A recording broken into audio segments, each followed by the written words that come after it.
It's a message from Mr. Paul.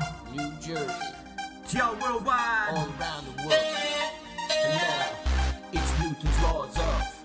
It's Newton's laws of. Newton's laws of. It's Newton's laws of.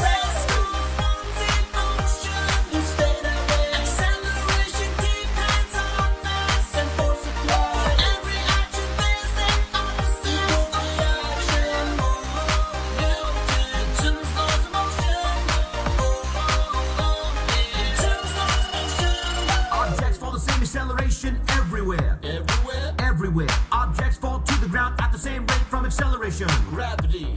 Air resistance makes acceleration slow, and when in free fall, gravity's forcing upon it. A centrifugal force is needed to keep objects up there. Motions of circular gravity acts on objects in orbit, and horizontal vertical upon a projectile. Spinning all around the world, gravity is affecting vertical motion of projectile motion.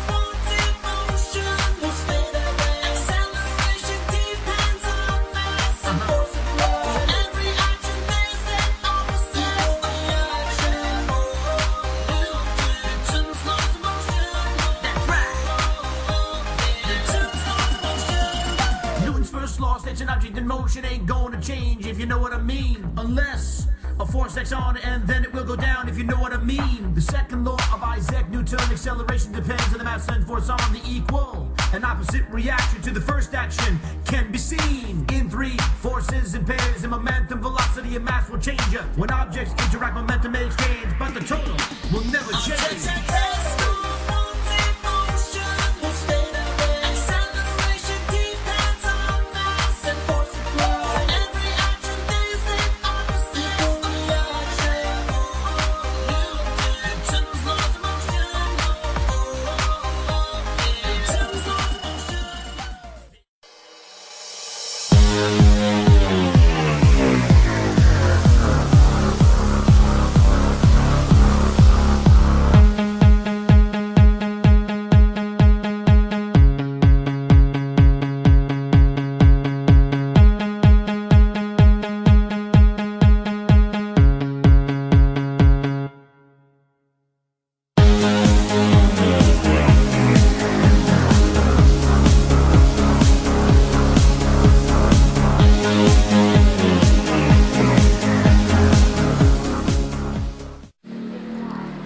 Everything in the universe moves.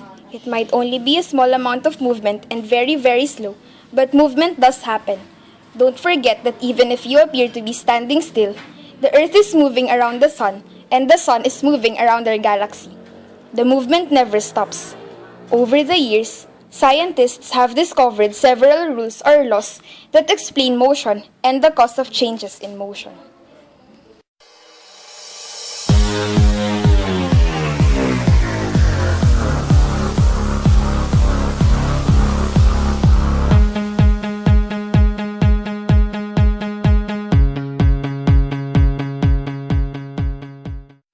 There was this fellow in England named Sir Isaac Newton. A little bit stuffy, bad hair, but a guy that possesses a brilliant mind. He worked on developing calculus and physics at the same time. During his work, he came up with three basic ideas that are applied to the physics of most motion. The ideas have been tested and verified so many times over the years that scientists now call them Newton's three laws of motion. These three laws are law of inertia, law of acceleration, and law of interaction.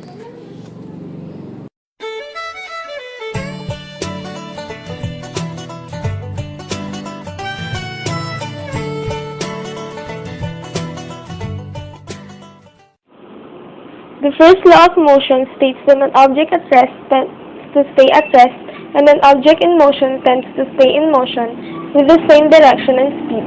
Motion, or lack of motion, cannot change without an unbalanced force acting. If nothing is happening to you, and nothing does happen, you will never go anywhere. If you're going in a specific direction, unless something happens to you, you will always go in that direction, forever.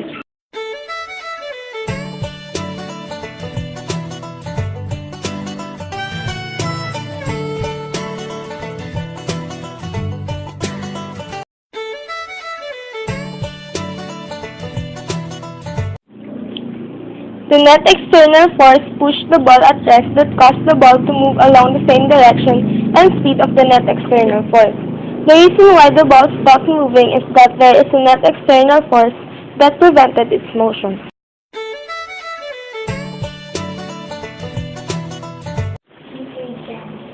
In our example, as you can see, a boy was pulling a girl and it was really easy for him to pull her. However, on the other video, it shows the same boy pulling not only one, but two girls. And we could infer that it wasn't easy for him to pull two girls at the same time.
Another example given is the domino effect. We can see that nothing happens until someone would apply a net external force that would make an effect.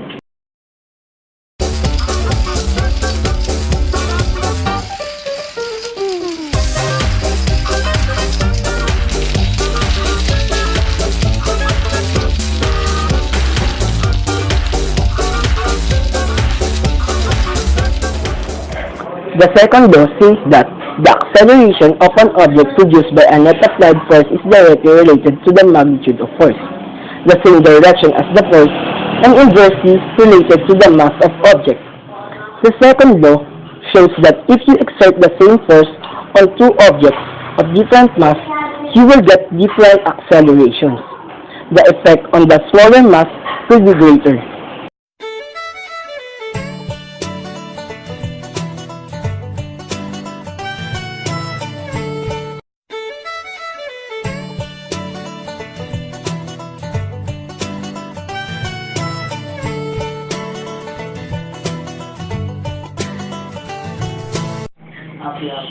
For example, the effect of exerting a relative force on a bicycle with one rider would be much greater than the same force acting on a bicycle with two riders.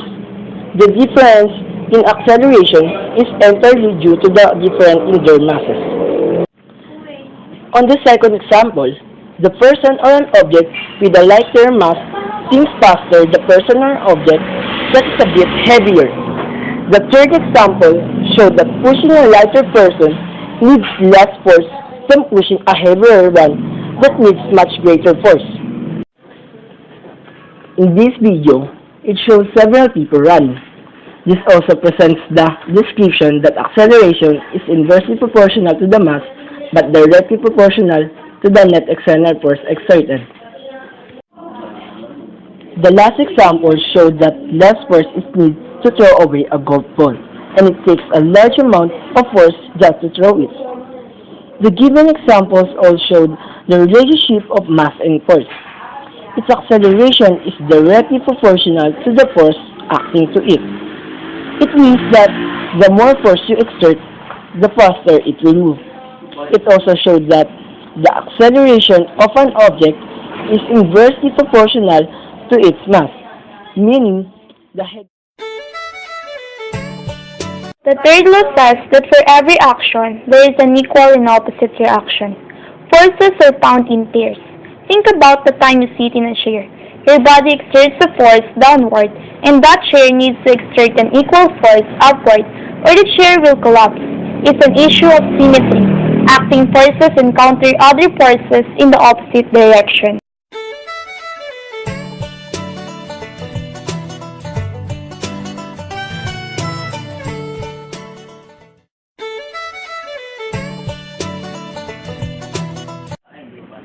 This video shows two guys sitting on both ends of a seesaw. Their body exerts a force downward. Thus, the seesaw needs to exert an equal force upward, or the seesaw will disintegrate.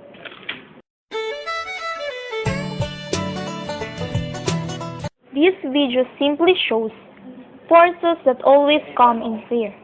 Acting forces encounter other forces in the opposite direction.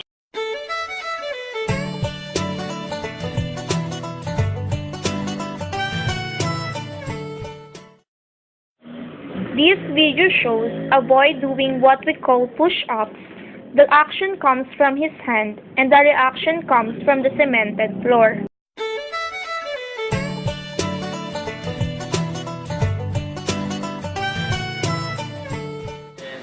This video is an example of interaction.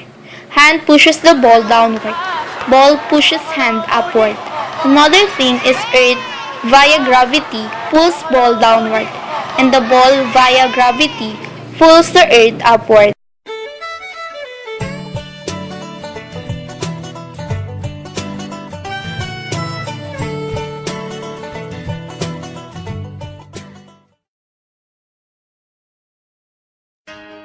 How something moved is called motion. Ooh, it's velocity, acceleration. Show you how to do it. You can change it, that's pushed. Or pulled. How something moved is called motion. Oh, motion's crazy, flying, moving. See how fast it's grooving. Measure speed, divide distance. By the time it took, that's how we do's it. Speak and change your right, runners get faster like approaching the finish line now. Scalar quantity, measure one time. Speed can go high, low, and don't stop. Measure miles per hour. Ooh, measuring direction and the speed, traveling velocity, both true. If it goes down, even if the speed's a constant, if it goes left, right, meters per second. Velocity measuring one direction. Relative velocity is when observing. Speed from object that's also moving. How something moves is called motion. Ooh, it's velocity, acceleration. Show you how to do it. You can change it, it's